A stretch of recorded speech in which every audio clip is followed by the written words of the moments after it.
Dear students, in today's lecture we are going to discuss about state estimation in the power system.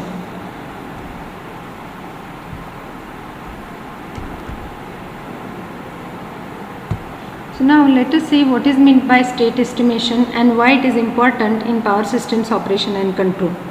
State estimation is a process of assigning a value to an unknown system state. The variables based on measurements from that system according to some criteria. Usually the process involves imperfect measurements that are redundant, and the process of estimating the system state is based on a statistical criteria. In a power system, the state variables are the voltage magnitude and the related phase angle at the system nodes. Measurements are required in order to estimate the power system performance in real time for both system security control and constraints on economic dispatch. The estimator is designed to produce the best estimate of the system voltage and phase angle, recognizing that there are errors in the measured quantity and that are maybe redundant measurements. The output data are then used in the system control centers in the implementation of security constraint dispatch and control of the power system. For this purpose, there are different techniques available.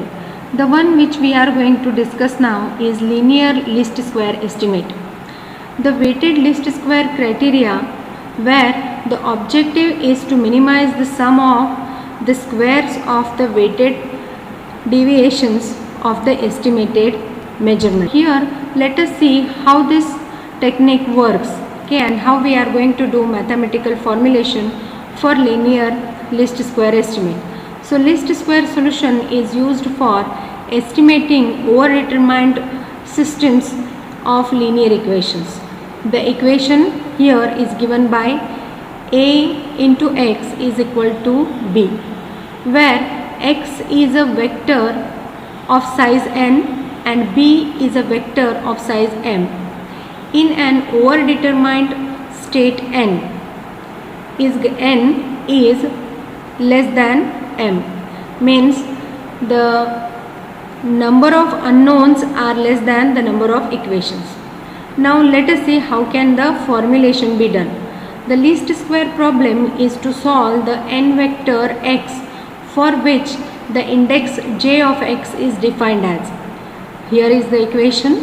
J of x is equal to half of b minus ax raised to t into b minus ax is minimized, and the residual vector is defined by r is equal to b minus ax.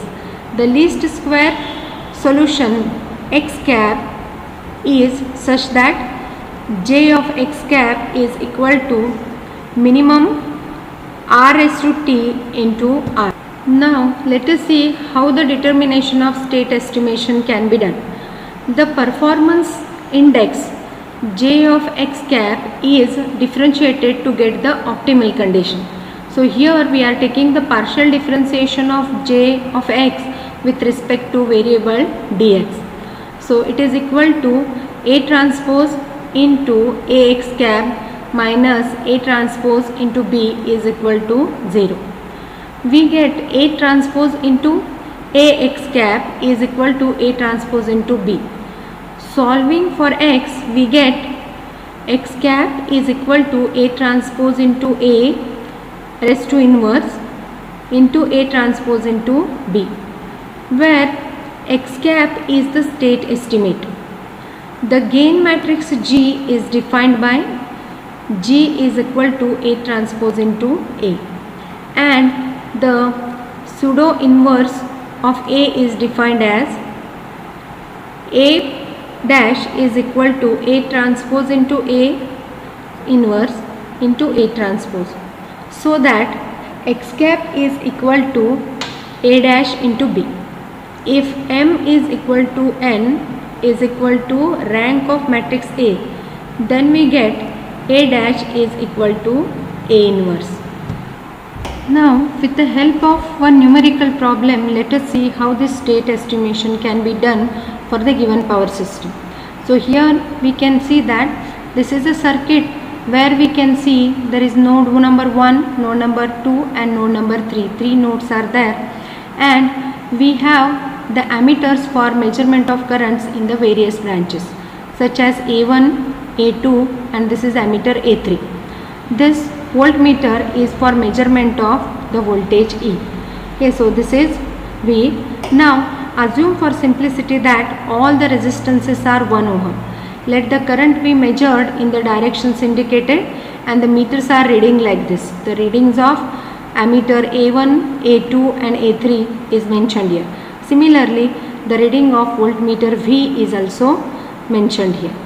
To estimate the state of the system given by the nodal voltage V1 and V2 and the voltage E across the voltage source is given by, if we apply the Kirchhoff's current law, okay, then we get V1 minus V2 minus E divided by R1 is equal to A1. Okay, we can see that A1 is the ammeter placed over here and we want to know the current flowing through this A1. So what we are doing, this A1 is nothing but V1 means the voltage at this node minus V2 voltage at this node minus of E, which is the voltage source in this branch, that divided by resistance of this branch will give us the current flowing through this ammeter, and this value is equal to 0.9 and it is given here. On the same line we can write the equation for A2 also. So A2 is given by V1 divided by R2 and its measured value is equal to minus 3. Similarly, reading of A3, current in the third branch, can be given as V2 divided by R3 and it is equated to the value 0.85. Now E is equal to V because across this source VE only we have connected the voltmeter and it is reading 1.2. Therefore we can equate E as 1.2. So now in the matrix form we can write that this is matrix A and these are the values to be measured, V1, V2 and E, and here we have written the answers for them. Okay, so here we have written the measured values vector and this measured values vector we are writing in terms of A1, A2, A3 and V. Okay, so this is the measured values vector. Now this is overdetermined since we have 4 equations to solve 3 unknowns. Okay, so we can see that there are 3 unknowns and to determine these 3 unknowns we have 4 equations. So now the RHS is the measured value. Okay, this is the measured value which may have error. Okay, now the gain matrix G can be given as G is equal to A transpose into A. Therefore this matrix A, taking the help of this matrix we can find out the value of this G. Okay, and by multiplying these two matrices we get this J inverse with the help of this multiplication of two matrices. This is the result. Now similarly we can get A dash, which is given as G inverse into A transpose, and by multiplying the matrices we get the answer for A1 like this. Further, A cap matrix is given as A dash into B and it is equal to A dash into B is nothing but this matrix over here. Okay, so B matrix is this matrix.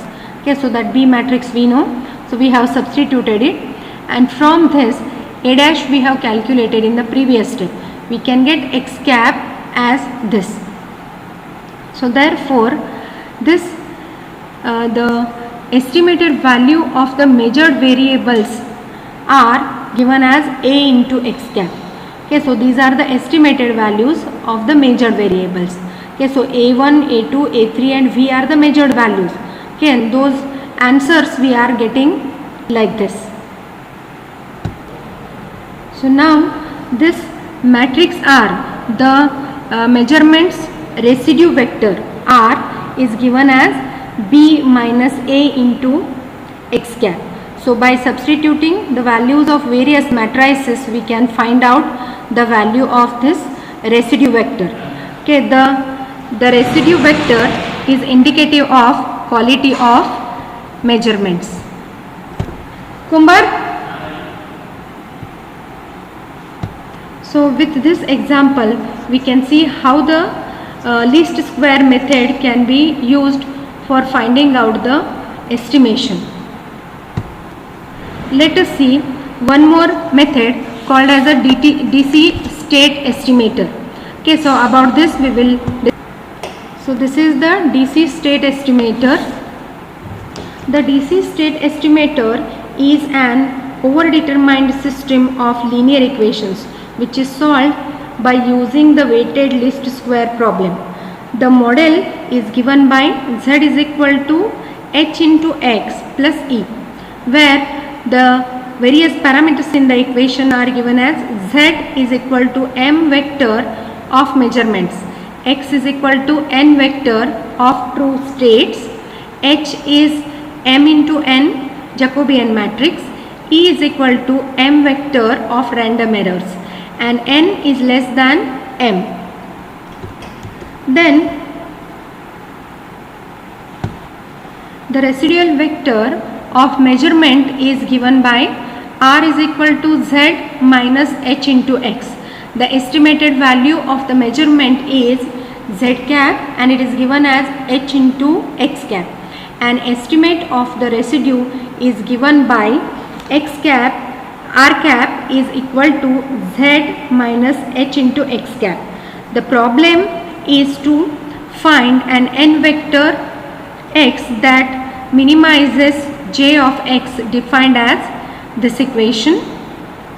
The matrix W is a diagonal matrix whose elements are the measurement weights to represent meter accuracy, reliability, importance of measurement, etc. A common practice is to define W based on the reciprocal of the variance of measurement error. So W is equal to RZ's inverse and it is a diagonal matrix, where this RZ is the measurement covariance matrix. Differentiating J of x, we get the first order optimal condition and it is given by this equation number 11.13, where G is nothing but H transpose into W into H, and this is given from this equation number 13. We can obtain this x cap is equal to G's inverse into H transpose to W into Z. So using this DC state estimator, which is one of the simplified method where we are interested in finding out the magnitude of various important parameters of the power system.